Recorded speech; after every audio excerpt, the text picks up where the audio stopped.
Olá, meus queridos, vamos de sociologia e o tema de hoje é cidadania, ok? A cidadania, portanto, é um conjunto de normas que devem ser obedecidas por nós cidadãos, né? Os deveres.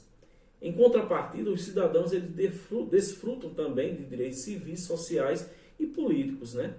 Essa definição do conceito, tal qual conhecemos hoje, ela está ligada ao direito e é estabelecida pela Constituição Federal. A definição desse conceito, né, de cidadania atual, ela foi formada ao longo dos séculos e garantida através de vários movimentos de lutas pelos direitos, né, de todos os habitantes de um determinado território. A cidadania está diretamente ligada ao contexto social e ao local, ou seja, ao território na qual o ser social ele vive. Vamos falar sobre as primeiras noções de cidadania, né? Desde a antiguidade, alguns povos eles definiram suas leis e normas de comportamento por escrito. Os babilônicos, né, por exemplo, eles escreveram o Código de Hammurabi, certo? Que foi um conjunto de leis que reforçava o poder real. Os gregos definiam as regras para a participação de alguns cidadãos na tomada das decisões políticas, né? Os conjuntos de lei da antiguidade eram em grande parte ligados a apenas direitos políticos, né? E de apenas uma parte da população, geralmente, aquela com mais dinheiro, né? Eles só viam a questão da quantidade de terra e as posses dos escravos. Em meados do século XIII, na Inglaterra, foram criadas cartas e estatutos que passavam a garantir alguns direitos civis e sociais. No entanto, os direitos civis e sociais eram desfrutados apenas por homens livres, né, e com posses. A Carta Magna, de 1215, né, foi o primeiro escrito inglês que garantiu os direitos civis e sociais a cidadãos livres, né, e foi, né, um marco histórico. Fica o questionamento: direito para todos? As primeiras noções mais abrangentes, né, de direito surgiram após a Revolução Francesa, que foi em 1789. Então, os princípios de liberdade e igualdade, né, foram considerados universais e deram origem à Declaração dos Direitos do Homem e do Cidadão.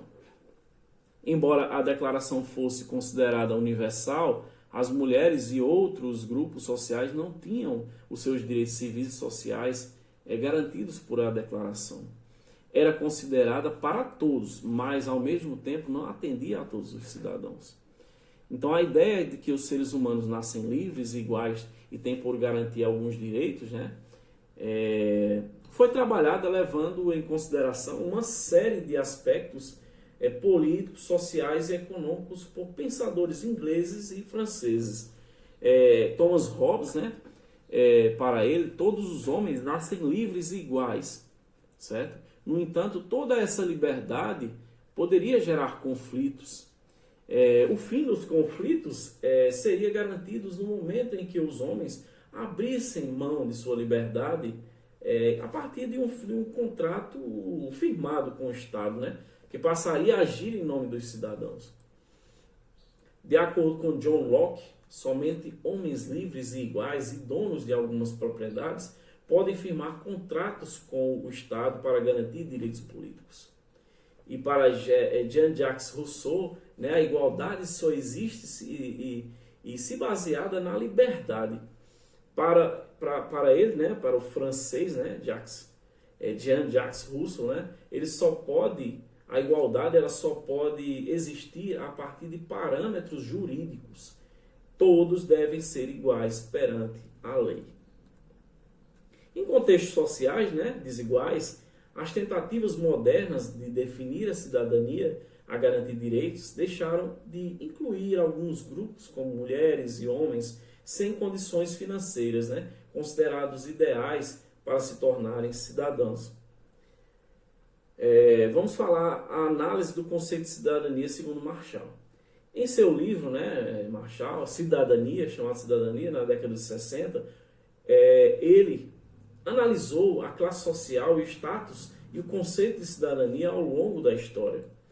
Os primeiros escritos, né, ingleses do século XVII pretendiam garantir a liberdade de ir e vir, a liberdade religiosa, de pensamento, direito à propriedade e ao direito, como forma de garantir que a fatia, né, considerada cidadã tivesse os direitos acima descritos garantidos, né? Que é esse que eu falei, a liberdade de ir e vir, a liberdade religiosa e de pensamento de direito e a propriedade ao direito. Então, Marshall ele aponta que as noções de direitos políticos surgiram na Grécia Antiga, com a formação do Estado democrático e representativo. Mais uma vez, o direito a participar, de garantir da política, né, estava ligado a alguns critérios como a liberdade, a posse de terra e o pertencimento a determinadas classes sociais. Certo? Vou falar um pouco sobre a Declaração Universal dos Direitos Humanos, né, que foi em 1948, né, através da Organização das Nações Unidas, a ONU, e criou essa declaração, né, com base nos documentos escritos durante a Revolução Francesa e influenciada pelo contexto de violência e o horror da Primeira e da Segunda Guerra Mundial. Então a declaração ela concede a todos os habitantes do planeta a liberdade e a igualdade de direitos sociais, civis, políticos, econômicos e culturais. Então o documento da ONU ele coloca os direitos humanos e universais acima de qualquer forma de poder político existente, certo? Embora seja o mais abrangente dos escritos sobre direitos e cidadania, a Declaração de 1948 ainda não é obedecida na forma integral de todos os países, por conta principalmente das diferenças culturais e de acesso de enfrentamento por alguns grupos sociais, beleza?